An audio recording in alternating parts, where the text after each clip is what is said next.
Saya Jenderal TNI Anumerta Ahmad Yani. Selain Jenderal Nasution, sayalah orang yang paling diincar PKI. Karena saya tegas menolak dibentuknya Angkatan Kelima.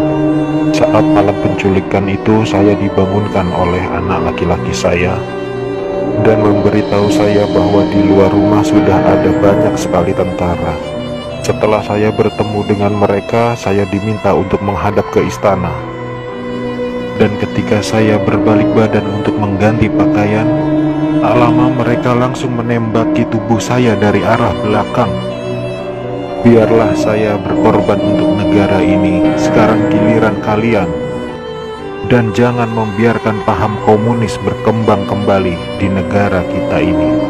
Saya Letjen TNI Anumerta Siswondo Parman, salah satu korban G30 SPKI yang hidup pada saat saya dibawa ke lubang buaya malam itu.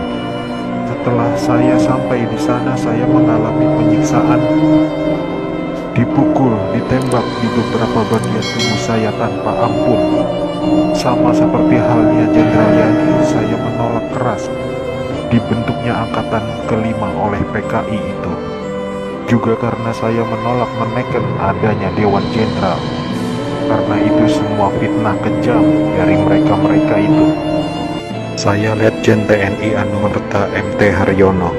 Malam itu pasukan Cakrabirawa datang ke rumah saya dan meminta saya agar segera menghadap Presiden Soekarno di istana. Tapi karena kecurigaan istri saya begitu pula dengan saya, lalu istri saya mengatakan pada pasukan agar kembali pada pukul 8. Tapi permintaan istri saya itu ditolak oleh para pasukan pemberontak.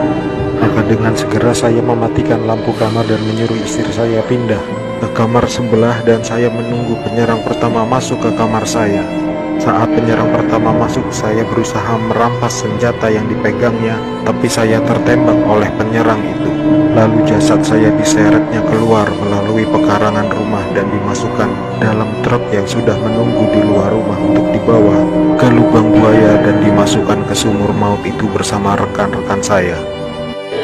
Saya Maijen TNI Anumerta DI Panjaitan. Saya menjadi target operasi G30 SPKI karena keberhasilan saya dalam menggagalkan penyelundupan senjata dari RRC untuk PKI guna mempersenjatai buruh dan tani. Pada malam penculikan itu, saya gugur ketika saya sedang memanjatkan doa. Pasukan laknat itu menembaki tubuh saya beberapa kali, dan tubuh saya dibawanya ke lubang buaya untuk dimasukkan ke sumur maut itu.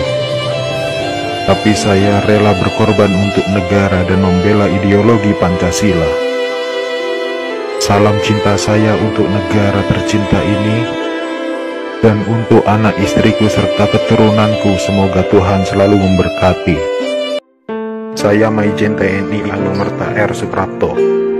Awal masa pendudukan Jepang, saya pernah dipenjarakan oleh tentara Dai Nippon ketika saya masih menjadi siswa Akademi Militer di Bandung. Setelah proklamasi, saya ikut berjuang melawan tentara Dai Nippon. Dalam operasi itulah saya berkali-kali selamat dari kepungan tentara Dai Nippon. Tapi ketika terjadi pemberontakan G30 SPKI itu, saya justru gugur di tangan bangsa saya sendiri karena fitnah keji yang dilancarkan komunis itu. Tapi biarlah itu menjadi penutup rangkaian perjuangan saya demi tegaknya NKRI dan ideologi Pancasila. Lanjutkan perjuangan kami dan jangan beri kesempatan untuk komunis berkembang kembali di negara tercinta ini. Saya Maijen TNI Anumerta Sutoyo Siswoni Harjo. Saya salah satu korban G30 SPKI dalam keadaan hidup saat saya dibawa ke daerah lubang buaya.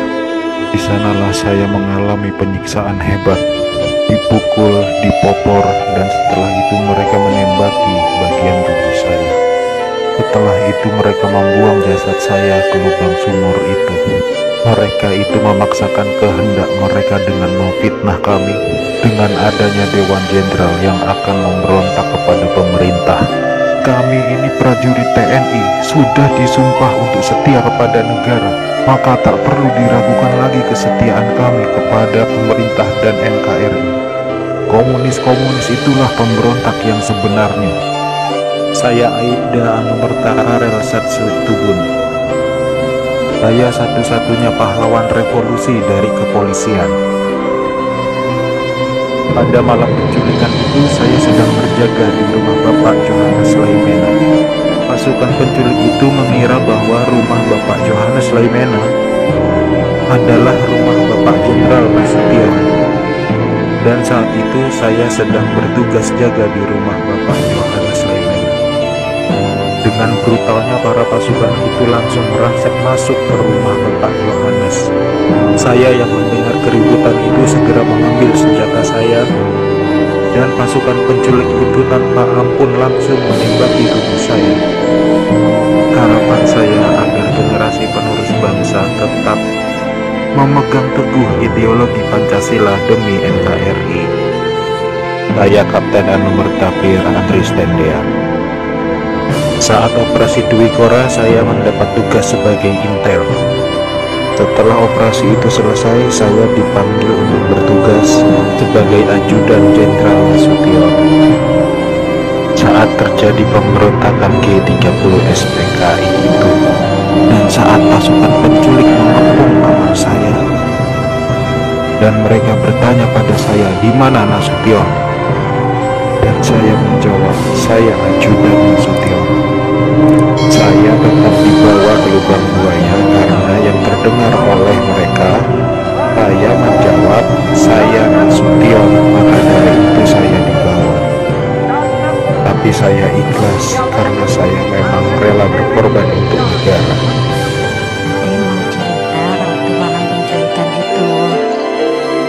Waktu malam itu Ade lagi tidur sama papa mama. Terus tiba-tiba mama nutup pintu kamar karena ada tentara yang mau masuk. Terus tiba-tiba Dede udah digendong sama Bibi. Dan Dede lihat mama nganterin papa ke arah belakang. Saat itu juga Ade ngedengar suara tembakan kenceng banget. Dan ternyata Ade kena tembakan dari senjata tentara itu. Ade waktu itu sempat bilang, Ade salah apa, Pak? Setelah kejadian itu, Ade sempat dirawat 5 hari di rumah sakit. Uang Ade diambil sama tentara-tentara yang datang ke rumah papa itu. Ade cuma berharap kejadian itu tidak terulang lagi. Saya agen polisi Sukitman. Sayalah penemu lokasi sumur maut lubang buaya sekaligus memberi petunjuk kepada pasukan gabungan TNI saat mencari jenazah pahlawan revolusi itu. Karena pada saat malam penculikan itu saya juga dibawa ke lubang buaya oleh gerombolan pasukan penculik dan sempat ditahan di sana. Tapi saya dibiarkan hidup oleh pasukan pemberontak karena mungkin melihat pangkat saya yang masih rendah dan bukan ancaman untuk mereka. Setelah beberapa lama pasukan gerombolan itu mendiami sekitaran lubang buaya, pasukan pemerintah datang mengepung basis mereka di situ, dan saya ditemukan oleh salah seorang prajurit TNI ketika saya sedang tertidur pulas di bawah kolong truk karena kepala saya terasa pusing sekali. Akhirnya saya dibawa oleh pasukan TNI dan menjalani beberapa interogasi dengan pihak TNI.